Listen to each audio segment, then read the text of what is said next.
Hello students of class 12 math बच्चे, जैसे कि आपका चैप्टर नंबर 8 कॉन्टीन्यूटी में है। ठीक है, इसमें बेटा आपका फर्स्ट क्वेश्चन है, मतलब आपका chapter number 8 application of the integral continuity में है, जिसमें बेटा आपका ये क्वेश्चन है find the area enclosed by the reason.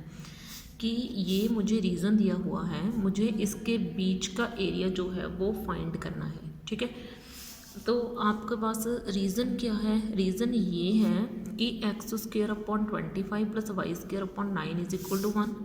ठीक है, एक्स स्क्वेयर अपॉन 25 ये ना आपको सबसे पहले ढूंढनी पड़ेगी कि कितनी कर्व्स आपको बोली गई हैं।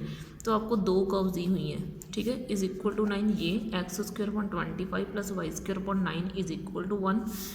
एंड दूसरी कर्व जो है ये इक्वल टू 1 मान के चलना है आपने। ये लेस देन इक्वल टू या ग्रेटर देन इक्वल टू का आपने कुछ ही नहीं रखना। ठीक है, बात सीधी सी है। ये आपके पास 2 लाइंस हैं, X square upon 25 plus Y square upon 9 is equal to 1, X upon 5 plus Y upon 3 is equal to 1। ठीक है, तो आप देखो सबसे पहले हम क्या करेंगे, इन दोनों डायग्राम, इन दोनों से हम एक फिगर तैयार करेंगे। ये मैं आपको बता दूं, ये एलिप्स की फिगर है। ठीक है, ये एलिप्स होता है, इसमें ये जो 25 है अगर मैं इसको सीधा करूँ ना तो ये आपको ऐसे नज़र आएगा, X square upon 5 square plus Y square upon 3 square. ठीक है, ये ऐसे नज़र आया। तो एलिप्स की इक्वेशन भी कौन सी होती है, X square upon A square plus Y square upon B square is equal to 1। ठीक है, इससे कंपेयर करके देखो ज़रा, तो ये बन गई एलिप्स की इक्वेशन। ठीक है, तो अब देखो मैंने क्या करना है, ये मैंने एक एलिप्स ड्रॉ कर लेना है। ठीक है, मैंने क्या करना है, एक एलिप्स ड्रॉ कर देना है। ये मैंने एक एलिप्स जो है वो ड्रॉ कर लिया है। ठीक है, एलिप्स ड्रॉ कर लिया है। अब इस एलिप्स में हम यहाँ पे 0 एंड ए ड्रॉ करते थे, है ना। 0 एंड ए पता कहाँ से आता था, एक्स के पॉइंट से आता था। तो अब मैं क्या ड्रॉ करूँगी, यहाँ पे ये वाली चीज़ कितनी ड्रॉ करूँगी, 5 ड्रॉ करूँगी। तो अब ना चीज़ों को ज़रा ध्यान से समझना। ठीक है, तो अब मैं एक, मेरे पास ये इक्वेशन दी गई है मुझे, X upon 5 plus Y upon 3 is equal to 1। एक बार तो मैंने इसमें x को 0 पुट कर देना है, y निकाल देना है। जब आप x को 0 पुट करोगे तो y कितना निकल जाएगा भैया आपका 3। एक बार आपने y को 0 डाल देना है तो x कितना निकल जाएगा आपका 5। तो यहाँ पे आपका x निकल गया कितना 5,0। तो यहाँ पे आपका y निकल गया, वो कितना होता है 0,3। ठीक है, तो ये आपकी एक लाइन ड्रॉ हो गई। ठीक है, तो ये आपकी एक लाइन ड्रॉ हो गई। तो ये मैंने लाइन ड्रॉ कर दी और इस लाइन का नाम क्या रख दिया मैंने, x upon 5 plus Y upon 3 is equal to 1। मुझे एलिप्स और इस लाइन के बीच का एरिया निकाल के बताना है, यानी कि मुझे ये वाला एरिया निकाल के बताना है। समझ में आई आपको बात? ठीक है, तो मुझे इतना एरिया निकाल के बताना है। ठीक है, अब यहाँ पे आप कौन सी स्ट्रिप लगाओगे, आप खुद दिमाग लगा के देखो, आप कौन सी स्ट्रिप लगाओगे। तो ऑब्वियस है भी आप यहाँ पे एक्स स्ट्रिप लगाओगे। ठीक है, ऐसे करके ऐसे लगा सकते हो आप, वर्टिकल स्ट्रिप। ठीक है, तो मतलब सॉरी हॉरिजॉन्टल स्ट्रिप ये लगा लोगे आप। ठीक है, या फिर वर्टिकल स्ट्रिप, यहाँ पे तो वर्टिकल स्ट्रिप भी चलेगी। ये देखो ऐसे करके ऐसे सीधी, ये ऐसे करके ऐसे वर्टिकल स्ट्रिप, फिर यहाँ पे ये आसपास आपका एरिया। ठीक है, तो यहाँ पे आप रिक्वायर्ड एरिया कैसे निकालोगे। ठीक है, तो आपका रिक्वायर्ड निकला एरिया, आपको ना सिर्फ इतना एरिया चाहिए। अब दिमाग लगाओ ज़रा, आपको सिर्फ इतना एरिया चाहिए। तो पूरे कंप्लीट एरिया में से, इस पूरे फर्स्ट क्वाड्रेंट में से, अगर इस पूरे फर्स्ट क्वाड्रेंट में से मैं इस ट्राइंगल के एरिया को माइनस कर दूं, इस पूरे में से अगर मैं इसको बाहर फेंक दूं तो मेरे पास ये निकल जाएगा। ठीक है, तो मैं क्या करूँगी, इस पूरे में से, ठीक है, मैं इस ट्राइंगल का एरिया बाहर निकाल दूंगी तो मेरे पास ये एरिया निकल जाएगा। यही बात यहाँ पे ना समझने वाली होती है, जो बच्चे गलती कर देते हैं। ठीक है, कि मुझे इस पूरे के पूरे क्वाड्रेंट में से इस चीज़ का एरिया माइनस कर देना है तो मेरे पास ये निकल जाना है। तो मैं क्या करूँगी, मुझे यहाँ पे क्या चाहिए, मुझे यहाँ पे लिमिट चाहिए किसकी, x की। तो यहाँ से लेके, ठीक है, यहाँ से लेके यहाँ तक एरिया जो है, पहले मैंने इस पूरे जो है, इस पूरे में से माइनस करना है इस पूरे ट्राइंगल का एरिया। तो सबसे पहले मुझे ट्राइंगल की लिमिट्स चाहिए। ठीक है, मुझे किसकी लिमिट्स चाहिए, ट्राइंगल की लिमिट्स चाहिए। तो वो भी 0 से 5 है। चाहे आप इस पूरी बाउंड्री की लिमिट्स ले लो, वो भी 0 से लेके 5 है, ठीक है, क्योंकि यहाँ से लेके यहाँ तक पूरी की पूरी लिमिट वो भी कितनी है, 0 से 5। ये देखो यहाँ पे 0 है ना, 0 0, तो यहाँ से स्टार्ट करो। x कौन सा है, 0। आपने यहाँ से लेके यहाँ तक टोटल एरिया लेना है, तो x की लिमिट लेनी है आपने, क्योंकि वर्टिकल स्ट्रिप लगाई है आपने, तो वर्टिकल स्ट्रिप लगाई है तो यहाँ पे क्या आ जाएगा, y/dx आ जाएगा, ठीक है।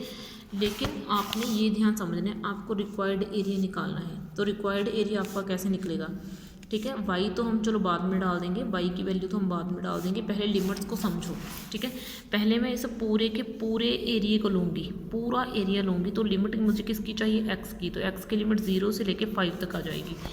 तो ये लो भाई, मैंने 0 से लेके 5 तक लिमिट लगा दी। फिर इसमें से माइनस करना है मुझे, माइनस क्या करना है मुझे इस ट्राइंगल को माइनस करना है, मुझे क्या करना है, इस ट्राइंगल को माइनस करना है। और इस ट्राइंगल की लिमिट्स कौन सी है, वो भी तो एक्स से ही है। इस ट्राइंगल की लिमिट्स यहाँ से शुरू हो जाओ, यहाँ तक चले जाओ, क्योंकि ट्राइंगल भी तो इतनी ही बनती हैं। तो 0 से लेके 5 तक ही ट्राइंगल की लिमिट्स हो गई, ठीक है। तो 0 से लेके 5 तक ही मेरी किसकी लिमिट हो गई, ट्राइंगल की। अब ये जो है पूरे का पूरा पोर्शन, पूरा कंप्लीट पोर्शन, ये किसका है, एलिप्स का। तो मुझे यहाँ पे y की वैल्यू कहाँ से निकालनी है, एलिप्स से निकालनी है। एलिप्स यानी कि यहाँ से x² / 25 plus y²/9 is equal to 1। यहाँ से मुझे y की वैल्यू निकाल के बतानी है।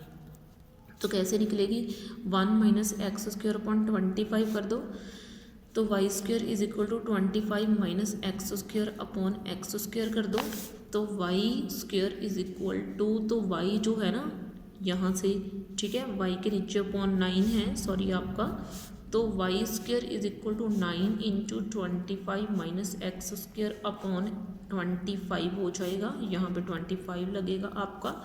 फिर y इधर रूट बन जाएंगे और ये रूट के अंदर चली जाएगी वैल्यू, 9/25 × 25 - x²। तो ये आपका क्या बन जाएगा, 3/5 √5²। क्या मैं 25 को 5² डाल सकती हूँ, तो ये बन गई मेरे पास y की वैल्यू। इसके लिए मेरे पास y की वैल्यू निकल गई, इसके लिए y की वैल्यू निकल गई। अभी मुझे इसके लिए y की वैल्यू चाहिए, ठीक है।